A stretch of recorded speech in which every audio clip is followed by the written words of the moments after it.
బట్టలు అనుకోండి. ఇప్పుడు బస్సులో ఉన్నాను ఏమన్నా చూస్తున్నారు. నాకు ఈ సాలూరు నుంచి పార్వరం జర్నీ ఎవ్రీడే 10 కిలోమీటర్కి వేయలేదనుకోండి శాలరీ కట్టేస్తుంది. ఆ టెన్షన్ మీద సాలూరు రామపురం ఆటో ఎక్కాను. అక్కడి నుంచి రాకపోతే డైరెక్ట్ పార్వరం బస్సు వచ్చేది.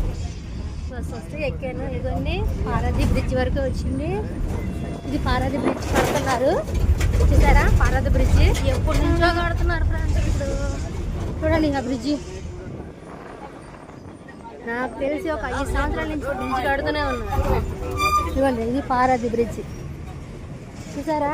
అది పాత బ్రిడ్జి, పారాదీప్ బ్రిడ్జి పాతది అది చూసారా. ఇది కొత్త బ్రిడ్జి. 5 సంవత్సరాలు దాటే కడుతున్నారు. ఇప్పటికి కంప్లీట్ అవ్వలేదు. నా జర్నీ అంతా ఈరోజు మీకు చెప్దామని నేను వీడియో స్టార్ట్ చేశాను. చూసారా కొత్త బ్రిడ్జి ఇది మాట.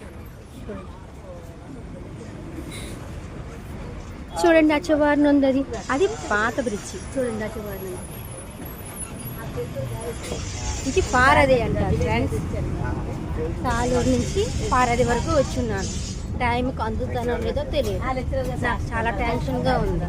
10 గంటల లోపు కిలోమీటర్కి వెయ్యిపోతే శాలరీ కట్ అవుతుంది.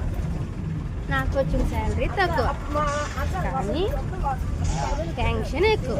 ఈ టెన్షన్ క్లియర్ అవ్వాలంటే యూట్యూబ్ ఫ్రెండ్స్ ఉన్నారు, వాళ్ళతో షేర్ చేసుకుందామని చెప్పి వీడియో స్టార్ట్ చేస్తాను.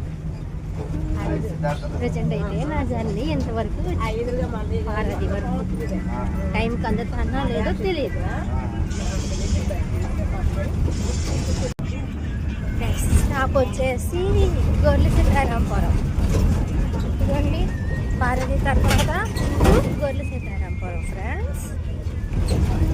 ఇక్కడ ఈ ఊరికి ఫేమస్ ఏంటంటే టెంపుల్ అండి, వెంకటేశ్వర స్వామి టెంపుల్. ఆ టెంపుల్ మీకు ఎప్పుడు చూపిస్తాను.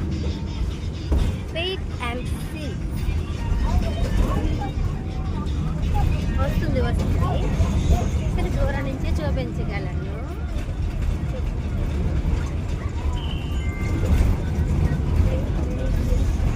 అటు సైడ్ ఉంది, నేను ఇటు సైడ్ కూర్చు.